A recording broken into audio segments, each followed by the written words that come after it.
नमस्ते दोस्तों। आज के इस एक्सप्लेनर में हम एक बेहद दिलचस्प विषय की गहराई में उतरने वाले हैं। अक्सर हम संविधान की बड़ी बड़ी बातें किताबों में पढ़ते हैं, है ना? लेकिन जब उन्हीं बातों को असल दुनिया में जमीन पर उतारने की बात आती है तो कहानी कुछ और ही होती है। आज हम भारत के संविधान के अनुच्छेद 75 और उसकी असली ताकत को समझने के लिए एक बहुत ही कमाल की सच्ची कहानी का सहारा लेंगे। ये कहानी है अधिकारों की, हमारे लोकतंत्र की और सबसे बढ़कर एक आम नागरिक की असली पावर की। अब सोचिए, सरकार ने एक शानदार योजना बनाई। कागजों पर सब एकदम परफेक्ट दिख रहा है, लेकिन जमीन पर हकीकत में उसका कोई नामो निशान तक नहीं है। क्या कभी आपने ऐसी स्थिति देखी है? ये एक ऐसा सवाल है जो सिस्टम के प्रति हमारी झुंझलाहट को दिखाता है। ऐसे में क्या किया जाए? क्या हमें बस यूं ही व्यवस्था को कोसते रहना चाहिए, या फिर कोई ऐसा सॉलिड रास्ता भी है जिससे सरकारी उदासीनता की दीवार को तोड़ा जा सके? चलिए आज इसी रहस्य को सुलझाते हैं। तो आइए शुरुआत करते हैं। भाग एक जागरूक युवा की कहानी। देखिए, सिस्टम में बदलाव लाने के लिए ना अक्सर किसी बहुत बड़े आंदोलन की जरूरत नहीं होती। कई बार शुरुआत सिर्फ एक चौकन्ने इंसान के छोटे से कदम से हो जाती है। मिलिए दास से। बिहार के एक छोटे से गांव शिवपुर का रहने वाला एक बिल्कुल आम सा युवा। दास के पिता एक किसान हैं और उनकी माँ एक सरकारी स्कूल में खाना बनाने का काम करती हैं। लेकिन दास में एक बहुत खास बात थी। उसे बचपन से ही ना संविधान पढ़ने का बड़ा शौक था। कानून की पढ़ाई पूरी करने के बाद उसने एक सपना देखा, एक ऐसा सिस्टम जो जनता के प्रति सिर्फ हवा हवाई बातें ना करे, बल्कि असलियत में जवाबदेह हो। और बस फिर उसने अपने गांव के लोगों को उनके अधिकारों के बारे में जगाना शुरू कर दिया। अब बात करते हैं कि शिवपुर गांव की असल प्रॉब्लम थी क्या। दरअसल वहां कागजों और हकीकत में जमीन आसमान का फर्क था। केंद्र सरकार की एक बहुत बड़ी जन कल्याण योजना गांव में कई सालों से चल रही थी। अब सरकारी फाइलों में तो भाई ये योजना 100% हिट थी, लेकिन दास ने जमीन पर जो देखा वो एकदम अलग था। गरीब परिवारों तक कोई फायदा नहीं पहुंचा। युवाओं को जिस ट्रेनिंग का वादा किया गया था वो कहीं नहीं थी। बुनियादी सुविधाएं एकदम ठप पड़ी थीं। और सबसे बड़ी बात, जब लोगों ने जाकर इसकी शिकायत की ना, तो अधिकारियों ने सीधे सीधे उन्हें इग्नोर कर दिया। यहीं से कहानी में एंट्री होती है हमारे दूसरे हिस्से की। भाग 2, अनुच्छेद 75 और जवाबदेही का सिद्धांत। इस पूरी धांधली को देखकर दास चुप नहीं बैठा। वो सीधा गया अपने मेंटर प्रोफेसर शेखर प्रसाद के पास। उसे बस ये समझना था कि जब पूरा का पूरा प्रशासन ही काम ना कर रहा हो, तो ऐसे में संविधान एक आम आदमी को क्या पावर देता है। और फिर प्रोफेसर साहब ने उसे लोकतंत्र का एक बहुत ही पावरफुल उसूल समझाया। उन्होंने कहा, देखो दास, सरकार या प्रशासन कोई मनमानी करने वाली संस्थाएं नहीं हैं। मंत्रिपरिषद सामूहिक रूप से लोकसभा के प्रति उत्तरदायी होती है। एकदम आसान भाषा में कहें तो सरकार के हर फैसले और हर काम का हिसाब जनता के प्रतिनिधियों को देना ही पड़ता है। वो इससे बच नहीं सकते। और ये बात हवा में नहीं कही गई है, ये बाकायदा हमारे संविधान के अनुच्छेद 75 में लिखी है। ये अनुच्छेद एकदम साफ कहता है कि प्रधानमंत्री की नियुक्ति राष्ट्रपति करते हैं। लेकिन इसका सबसे दमदार हिस्सा ये है कि पूरी की पूरी मंत्रिपरिषद सामूहिक रूप से लोकसभा के प्रति जवाबदेह है।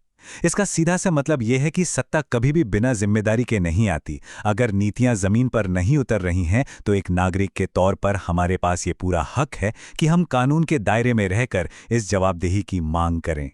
तो अब जब दास को अपने संवैधानिक अधिकारों का ज्ञान मिल गया, तो उसने अपना पहला हथियार उठाया। आते हैं भाग 3 पर, आरटीआई और सच की खोज। ये वो कदम था जिसने सरकारी दावों की पोल खोल कर रख दी।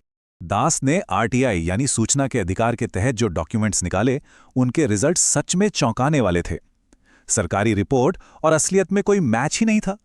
एक तरफ तो सरकारी कागज चीख चीख कर कह रहे थे कि योजना 100% सफल है, लेकिन दूसरी तरफ फंड्स पूरी तरह से गायब थे और जिन लोगों को फायदा मिलने की बात कही गई थी वो लाभार्थी सूची भी एकदम फर्जी थी।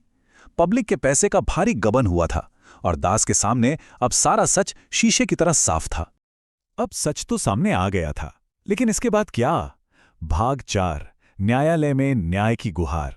जब दास ने ये सारे तथ्य गांव वालों के सामने रखे तो कुछ लोग जाहिर सी बात है डर गए। उन्हें लगा कि भाई सरकारी सिस्टम से पंगा लेना ठीक नहीं है, और ये डर बहुत आम है।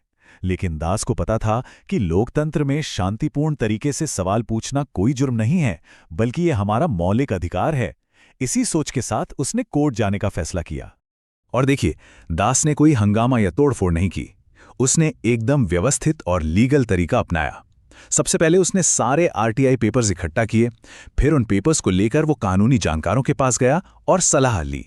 इसके बाद उसने पूरे गांव को एक साथ बिठाकर उन्हें सारे फैक्ट समझाए और आखिर में वकीलों की मदद से सीधा उच्च न्यायालय में एक PIL यानी जनहित याचिका ठोक दी।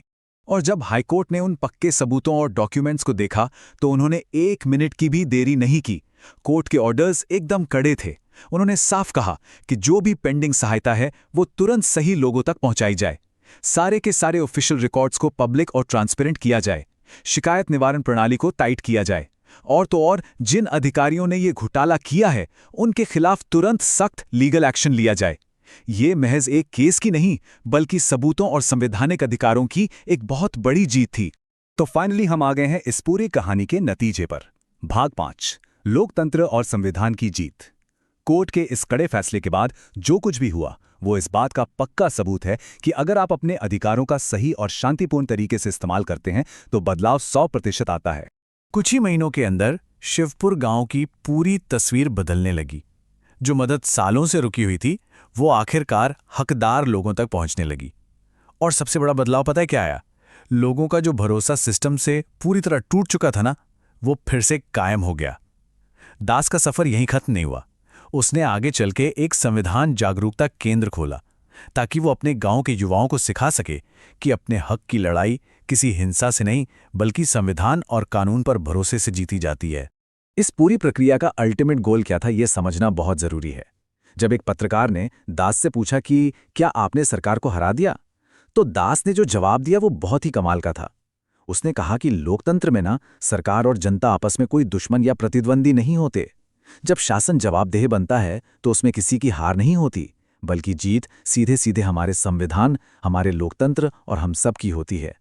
सच में एक निष्पक्ष नागरिक होने का इससे बेहतर उदाहरण शायद ही कोई हो। दास की ये कहानी और अनुच्छेद 75 का ये सिद्धांत हमें एक बहुत गहरी बात सिखाता है। लोकतंत्र में पावर हमेशा एक बहुत बड़ी जिम्मेदारी के साथ आती है। अगर सिस्टम में कहीं कोई कमी है तो उसका इलाज शोर मचाने में नहीं है बल्कि सही तरीके से सवाल पूछने और ट्रांसपेरेंसी की मांग करने में है। तो जाते जाते बस इसी विचार के साथ आपको छोड़े जा रहा हूं। हम और आप अपने आसपास के माहौल में ये पॉजिटिव बदलाव और जवाबदेही लाने के लिए अपने संवैधानिक अधिकारों का इस्तेमाल कैसे कर सकते हैं? सोचने वाली बात है ना।